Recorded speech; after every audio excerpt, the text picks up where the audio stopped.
Mais nous sommes en guerre contre un pays qu'on ne connaît pas. Et qu'on ne veut pas étudier. Qu'on ne veut pas étudier.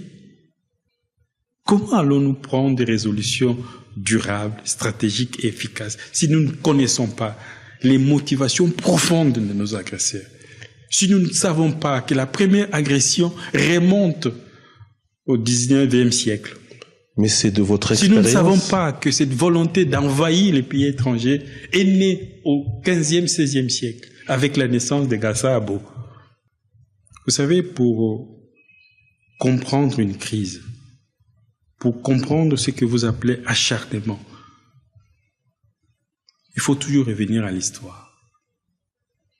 Que nous enseigne l'histoire à ce propos? L'histoire nous enseigne que le Rwanda, dans son noyau primitif, quand ce royaume est né, il s'appelait Gassabo, une petite contrée aux encablures de l'actuel Kigali. Le troisième roi s'appelait Kigeri I, Nyamuheshera. Il a dit, le royaume de Rwanda aura comme frontière l'horizon.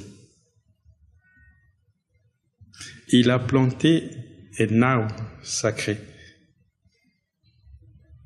au milieu du village de la Runda. C'est dans le district de Kamoni.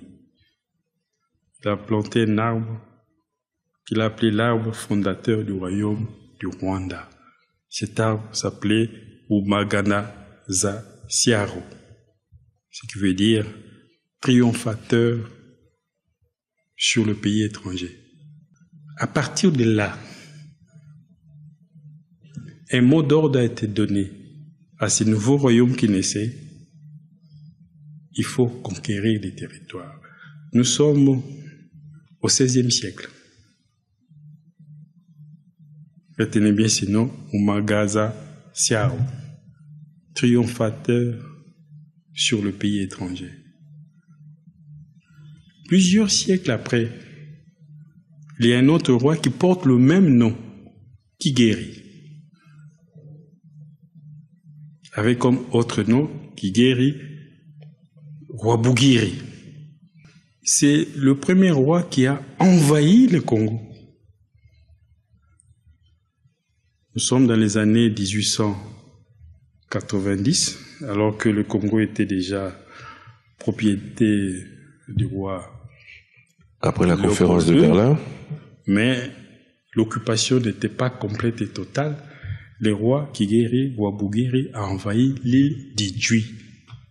Et au-delà de l'île d'Idjwi, il a envahi tous les territoires de Bashi, avec une violence incroyable, menée par ces patibulaires militaires qu'on appelait les Incontaniers.